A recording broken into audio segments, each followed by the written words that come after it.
Genesis 12. Then the Lord said to Abram, "Leave your country, your kindred, and your father's household, and go to the land I will show you.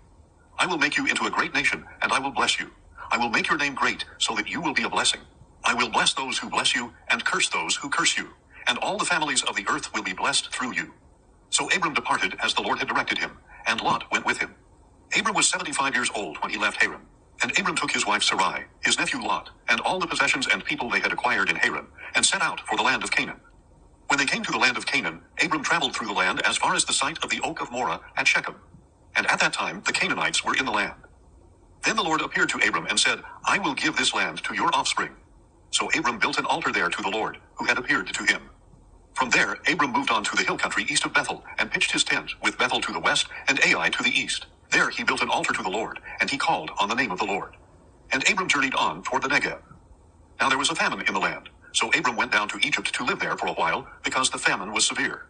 As he was about to enter Egypt, he said to his wife Sarai, "Look, I know that you are a beautiful woman, and when the Egyptians see you, they will say, 'This is his wife.' Then they will kill me, but will let you live. Please say you are my sister, so that I will be treated well for your sake, and on account of you, my life will be spared." So when Abram entered Egypt, the Egyptians saw that the woman was very beautiful.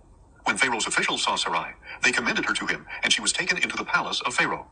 He treated Abram well on her account, and Abram acquired sheep and cattle, male and female donkeys, men servants and maidservants, and camels.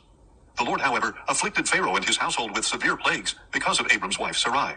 So Pharaoh summoned Abram and asked, "What have you done to me? Why didn't you tell me she was your wife? Why did you say, 'She is my sister,' so that I took her as my wife? Now then, here is your wife, take her and go." Then Pharaoh gave his men orders concerning Abram, and they sent him away with his wife and all his possessions. Genesis 13. So Abram went up out of Egypt into the Negev, he and his wife and all his possessions, and Lot was with him. And Abram had become extremely wealthy in livestock and silver and gold. From the Negev he journeyed from place to place toward Bethel, until he came to the place between Bethel and Ai, where his tent had formerly been pitched, to the site where he had built the altar. And there Abram called on the name of the Lord. Now Lot, who was traveling with Abram, also had flocks and herds and tents. But the land was unable to support both of them while they stayed together, for they had so many possessions that they were unable to coexist. And there was discord between the herdsmen of Abram and the herdsmen of Lot. At that time the Canaanites and the Perizzites were also living in the land. So Abram said to Lot, "Please let there be no contention between you and me, or between your herdsmen and my herdsmen. After all, we are brothers. Is not the whole land before you? Now separate yourself from me. If you go to the left, I will go to the right. If you go to the right, I will go to the left." And Lot looked out and saw that the whole plain of the Jordan, all the way to Zoar, was well watered like the garden of the Lord, like the land of Egypt. This was before the Lord destroyed Sodom and Gomorrah. So Lot chose the whole plain of the Jordan for himself, and set out toward the east. And Abram and Lot parted company. Abram lived in the land of Canaan, but Lot settled in the cities of the plain, and pitched his tent toward Sodom. But the men of Sodom were wicked, sinning greatly against the Lord. After Lot had departed, the Lord said to Abram, "Now lift up your eyes from the place where you are, and look to the north and south and east and west. For all the land that you see, I will give to you and your offspring forever. I will make your offspring like the dust of the earth, so that if one could count the dust of the earth, then your offspring could be counted. Get up and walk around the land, through its length and breadth, for I will give it to you." So Abram moved his tent, and went to live near the oaks of Mamre at Hebron, where he built an altar to the Lord. Genesis 14. In those days, Amraphel king of Shinar, Arioch king of Elasar, Kedorlaomer king of Elam, and Tidal king of Goyim, went to war against Bera king of Sodom, Birsha king of Gomorrah, Shinab king of Admah, Shemeber king of Zeboim, and the king of Bela, that is Zoar. The latter five came as allies to the valley of Siddim, that is, the Salt Sea. For 12 years they had been subject to Kedorlaomer, but in the 13th year they rebelled. In the 14th year Kedorlaomer and the kings allied with him went out and defeated the Rephaites in Ashtaroth-Karnaim, the Zuzites in Ham, the Emites in Sheva-Kiriathaim, and the Horites in the area of Mount Seir, as far as El-Paran, which is near the desert. Then they turned back to invade En-Mishpat, that is Kadesh, and they conquered the whole territory of the Amalekites, as well as the Amorites who lived in Hazazon Tamar. Then the king of Sodom, the king of Gomorrah, the king of Admah, the king of Zeboim, and the king of Bela, that is Zoar, marched out and arrayed themselves for battle in the valley of Siddim against Kedorlaomer king of Elam, Tidal king of Goyim, Amraphel king of Shinar, and Arioch king of Elasar, 4 kings against 5. Now the valley of Siddim was full of tar pits, and as the kings of Sodom and Gomorrah fled, some men fell into the pits, but the survivors fled to the hill country. The 4 kings seized all the goods of Sodom and Gomorrah and all their food, and they went on their way. They also carried off Abram's nephew Lot and his possessions, since Lot was living in Sodom. Then an escapee came and reported this to Abram the Hebrew. Now Abram was living near the oaks of Mamre the Amorite, a brother of Eshcol and Aner, all of whom were bound by treaty to Abram. And when Abram heard that his relative had been captured, he mobilized the 318 trained men born in his household, and they set out in pursuit as far as Dan. During the night, Abram divided his forces and routed Chedorlaomer's army, pursuing them as far as Hobah, north of Damascus. He retrieved all the goods, as well as his relative Lot and his possessions, together with the women and the rest of the people.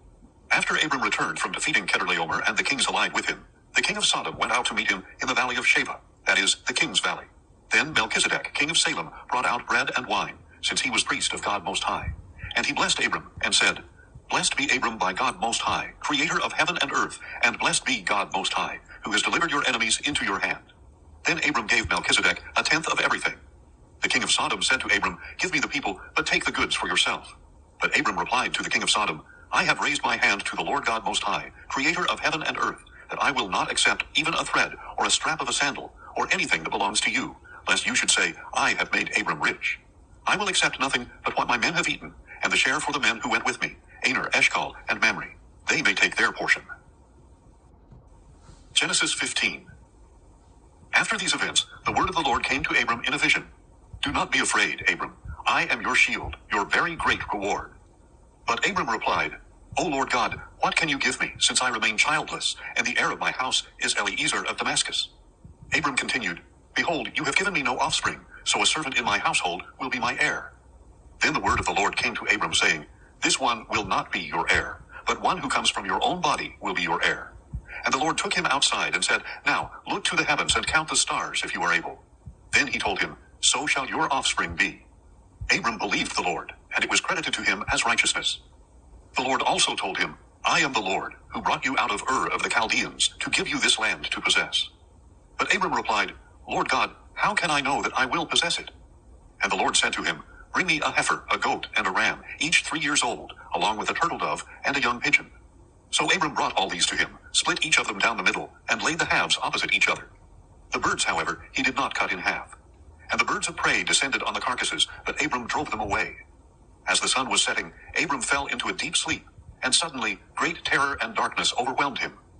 Then the Lord said to Abram, Know for certain that your descendants will be strangers in a land that is not their own, and they will be enslaved and mistreated 400 years.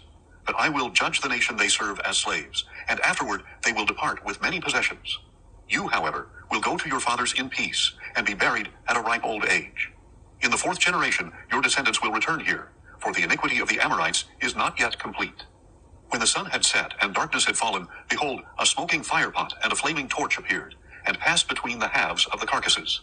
On that day the Lord made a covenant with Abram, saying, To your descendants I have given this land, from the river of Egypt to the great river Euphrates, the land of the Kenites, Kenizzites, Cadmonites, Hittites, Perizzites, Rephaites, Amorites, Canaanites, Girgashites, and Jebusites.